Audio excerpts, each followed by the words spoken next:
It was an absolute blast to play through Dying Light: The Beast ahead of its release for my review of the game. So much so that I'm honestly not surprised that the game was already at 1 million copies sold and is probably going to sustain healthy sales as the word spreads about how much fun you can have in the Castor Woods as Kyle Crane. Everything that's good about the franchise is on proud display here, with the parkour being better than ever and the day to night cycle bringing a very engaging survival horror gameplay loop to the table. But all of that has already been a mainstay in past Dying Light titles, so what makes this one different? Well, it turns out there's quite a lot to actually set it apart, and I'm happy to elaborate on a well-implemented set of creative flourishes from Techland that make this one a title that I'm going to keep coming back to whenever I have an hour or two to spend on taking down zombies. The Beast takes the best of Dying Light and blends it into an experience that brings bold new elements to its formula that have made it my favorite one on both the narrative and on the gameplay fronts. What's new with Kyle Crane? You're all gonna die. He's delirious. He's running a fever. It's remarkable. His body keeps trying to fight it. Rise and shine, Crane. How are you feeling? Not quite like yourself? I think it's best to address the elephant, or beast I guess, in the room. Kyle Crane's return as the frontman of the game's cast was bound to be a draw for many players, considering his ambiguous fate at the end of the following. But things went from bad to worse for him in the intervening years. However, he does have a cool new ability in his beast mode that lets him unleash some of the raw strength and brute force of a volatile on any infected in his way. While that might not be much of a win-win for him, it's an amazing power trip for us, the players. Tearing through hordes of the infected in what I can really only describe as a Hulk-esque rampage was just simply sublime. I haven't felt as powerful in a video game in a long while. But things get very interesting when your beast meter runs out. The Beast brings a balance between its survival and horror elements that could have you spending a lot of time farming the Castor Woods for supplies, organically leveling up as you go about exploring every corner of the world for things like useful materials and perhaps even a secret or two, or maybe even 3. Doing so runs the risk of Kyle's wristwatch sending out a chilling reminder that night is falling, and it's then that the horror component of the game's experience comes fully into play here. The volatiles are simply and honestly just very terrifying. They hunt you with an antagonizing accuracy, never giving up on the hope of making a snack out of you unless you're quite handy with your parkour skills. So speaking of parkour, Techland's labors of love are so evident when you're leaping between ledges and swinging off conveniently placed branches or poles as you race away to your next objective. I found myself glad that there was no fast travel system in place, a rarity considering that I do like the convenience of quickly getting to locations that I've already visited in the game. It's the first time I felt this way since Marvel's Spider-Man, another title in which traversing the world is so much fun I completely forgot about the option to just take the subway. Moving on from Haran. Of course, it isn't just Kyle's refined parkour abilities and semi-volatile moveset that make the Beast the game that it is.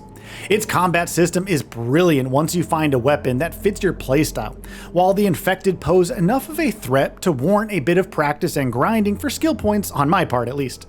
But it's the chimeras that really brought the game's combat experience together for me. They are vicious and unhinged in equal measure, victims of the Baron's machinations that made me work very hard for the valuable beast skills they rewarded for whenever I defeated them.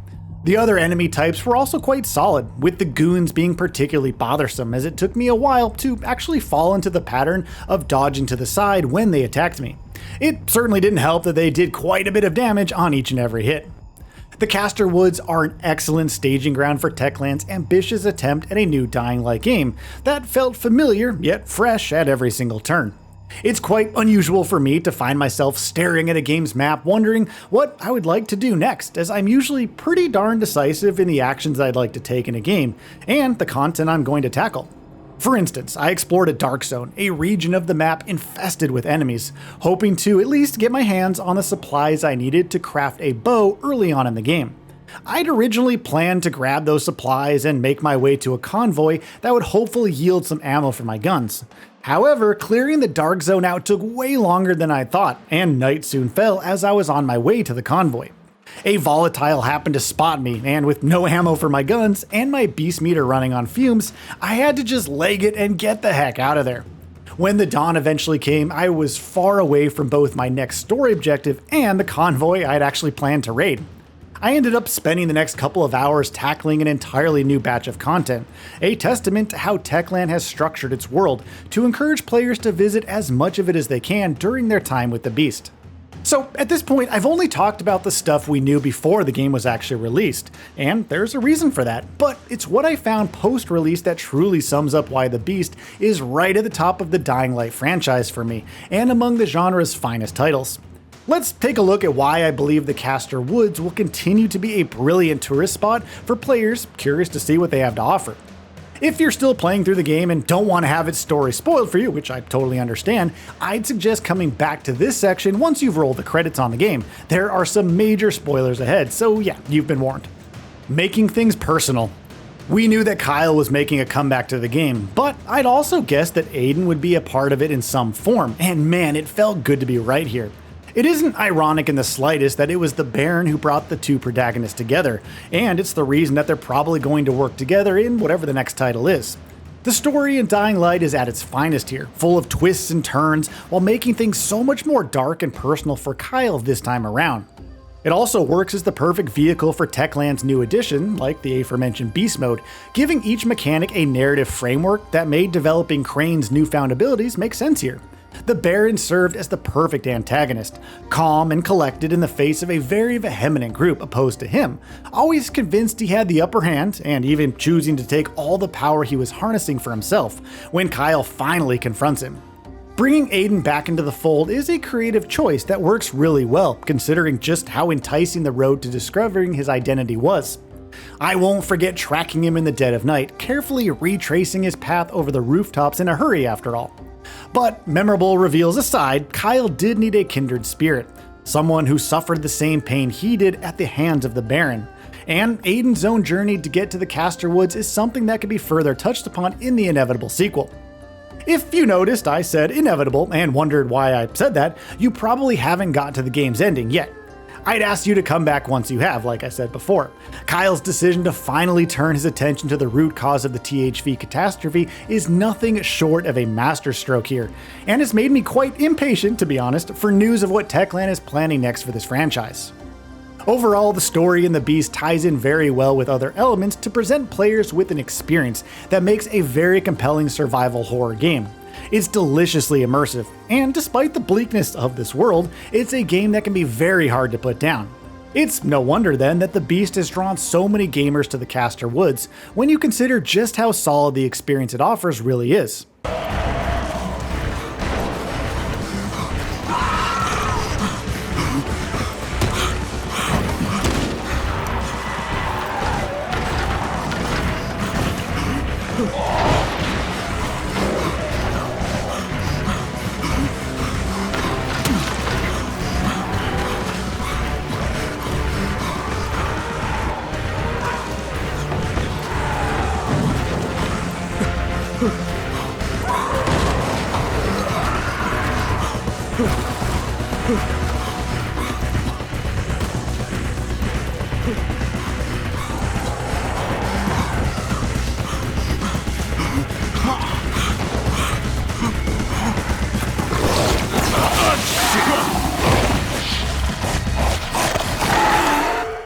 A worthy addition. While third time's a charm in the real world on many occasions, third installments in the gaming world can be honestly quite tricky to pull off, thanks to soaring expectations and successful franchises. But Techland has nailed its unique take on the genre, and I'm excited to see where the franchise goes next. I will definitely be along for the ride as Crane finally takes on the GRE, and I'm certain that the studio is going to surpass itself once again. Maybe I'll finally get to see both Crane and Aiden unleash their volatile powers on an antagonist who's going to deserve everything that's coming to them. But for now, the Castor Woods called to me, and I'm going to answer with a guttural roar. So, what are your thoughts on this? Go ahead and share them in the comments below. And if you like this video, please subscribe to the channel and enable all notifications by clicking the bell icon to get new video updates. We upload every day and would really appreciate your support. Thanks for watching.